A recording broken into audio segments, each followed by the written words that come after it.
ഇന്നും കടപ്പുറത്ത് എത്തിയിട്ടുണ്ട്. നമുക്ക് നോക്കാം എന്തൊക്കെയുണ്ടെന്ന്. വാ.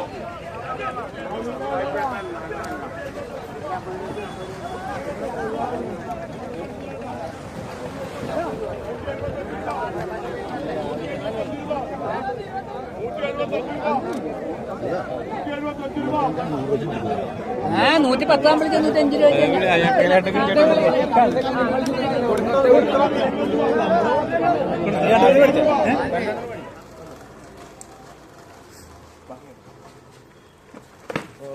നമ്മൾ കടപ്പുറത്ത് നിന്ന് എത്തിയിട്ടുണ്ട്. കടപ്പുറത്ത് നിന്ന് കിട്ടുന്ന മീനുകളൊക്കെ ശേഖരിക്കുന്നത് നമ്മൾ കടയിലേക്ക് എത്തിയിരിക്കുന്ന ഇതിനകത്ത് എന്തൊക്കെയാണെന്ന് നമുക്ക് പറയാം. ഇത് നമുക്ക് ഇത്രയും മീനുകളാണ് ഇന്ന് എത്തിയിരിക്കുന്നത്. ആദ്യം വലിയ മത്തി ഉണ്ടോ, നല്ല നല്ല വലിപ്പമുള്ള വലിയ മത്തികളാണ് ഇന്ന് എത്തിയിരിക്കുന്നത്. കടപ്പുറത്ത് നിൽപ്പുണ്ട് നല്ല പച്ചമീൻ.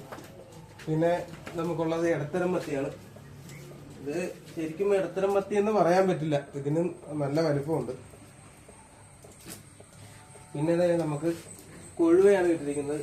ഇതുണ്ടോ, നല്ല പച്ച കൊഴുവ. കടപ്പുറത്തുനിന്ന് ഇപ്പൊ കൊണ്ടുപോകുന്നതാണ് ഇതെല്ലാം. നല്ല പച്ച കൊഴുവയാണ്. മാക്സിമം നമ്മുടെ കസ്റ്റമേഴ്സിനൊക്കെ നല്ല പച്ചമീൻ തന്നെ കൊടുക്കുക എന്നാണ് നമ്മൾ ആഗ്രഹിക്കുന്നത്. അപ്പോൾ എല്ലാവരും വാങ്ങുക, സഹകരിക്കുക.